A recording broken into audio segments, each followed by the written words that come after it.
Perjalanan misteri informasi transaksi mencurigakan di Kementerian Keuangan senilai 300 triliun rupiah berakhir.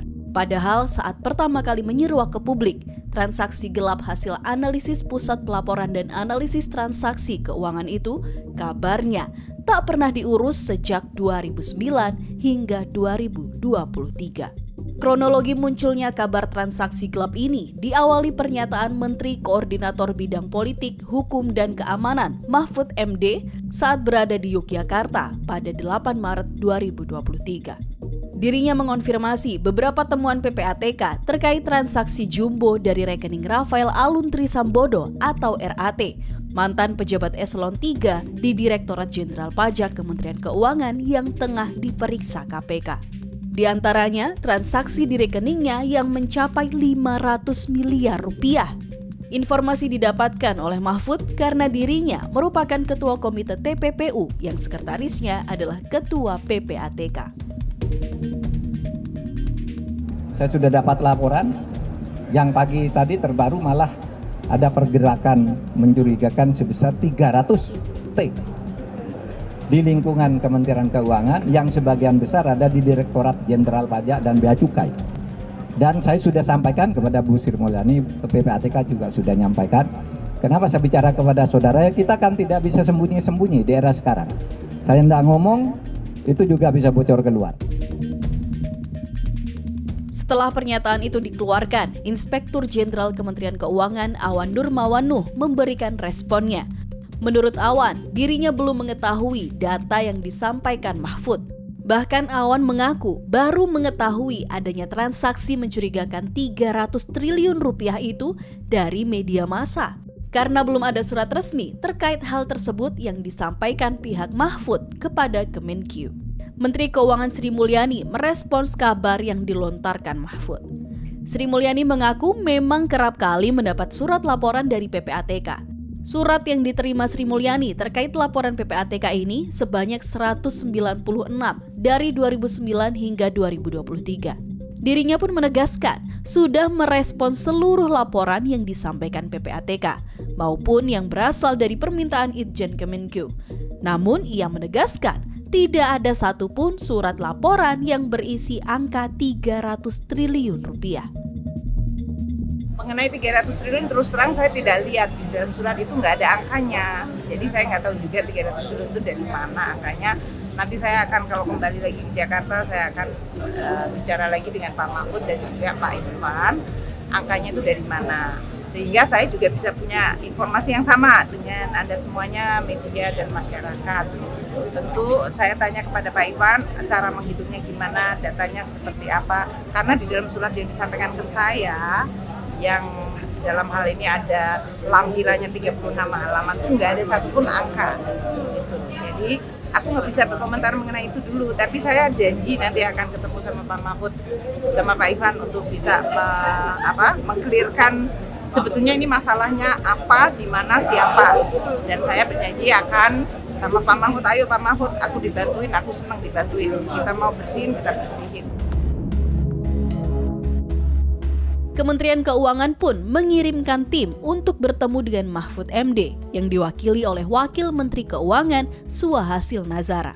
Dari pertemuan tersebut, Mahfud menyatakan bahwa transaksi mencurigakan itu bukanlah korupsi, melainkan diduga tindak pidana pencucian uang. Mahfud dan Suhasil berkomitmen akan menindaklanjuti temuan itu dan akan meneruskan ke aparat penegak hukum jika memang terbukti peristiwa tindak pidananya. Pada Sabtu 11 Maret 2023, Mahfud MD mendatangi kantor Kementerian Keuangan untuk menemui Sri Mulyani terkait transaksi mencurigakan senilai 300 triliun rupiah itu. Namun, seusai pertemuan, Sri Mulyani masih menyatakan belum mengetahui detail angka 300 triliun rupiah sehingga harus mengundang Kepala PPATK untuk menjelaskan temuan tersebut yang selanjutnya diungkapkan oleh Mahfud. Ketiga, mengenai 300 triliun. Sampai siang hari ini saya tidak mendapatkan informasi 300 triliun itu ngitungnya dari mana, transaksinya apa saja, siapa yang terlibat. Jadi dalam hal ini teman-teman media silahkan nanti mungkin bertanya kepada Pak Ivan. Karena sampai hari ini di surat yang Pak Ivan sampaikan kepada saya hari Kamis,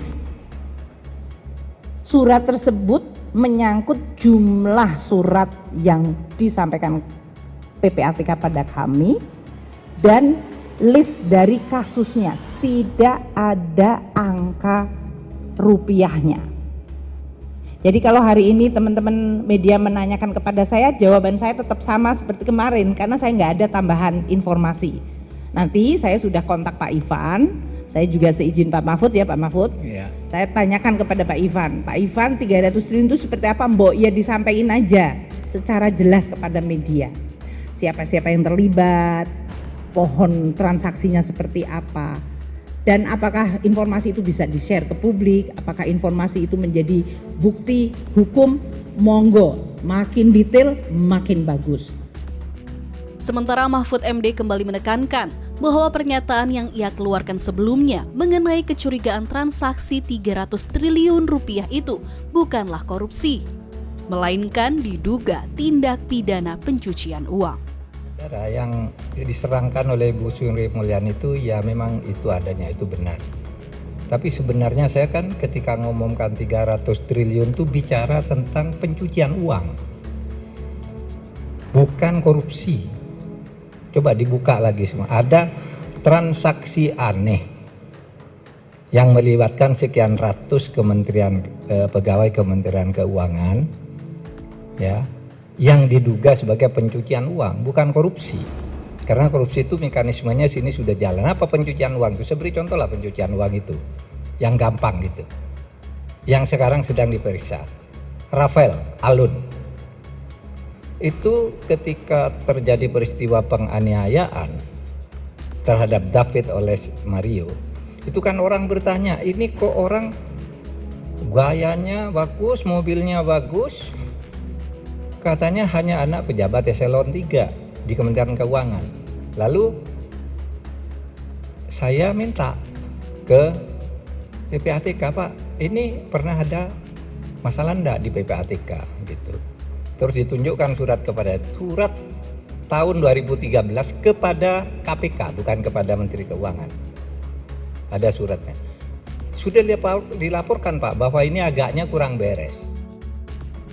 Setelah polemik yang berkepanjangan dan belum ada pernyataan yang jelas, akhirnya pada 14 Maret lalu, Kepala PPATK Ivan Yustiavandana mendatangi kantor Sri Mulyani di Gedung Juanda Kementerian Keuangan. Ivan bertemu dengan Suhasil dan jajarannya. Usai melakukan pertemuan, Ivan memberikan pernyataan bahwa transaksi yang mencurigakan tersebut bukan merupakan aktivitas dari pegawai Kemenkeu seperti yang beredar di publik. Ivan menambahkan memang menemukan temuan mencurigakan, tetapi nilainya tidak sebesar itu dan sangat minim. Tim redaksi CNBC Indonesia.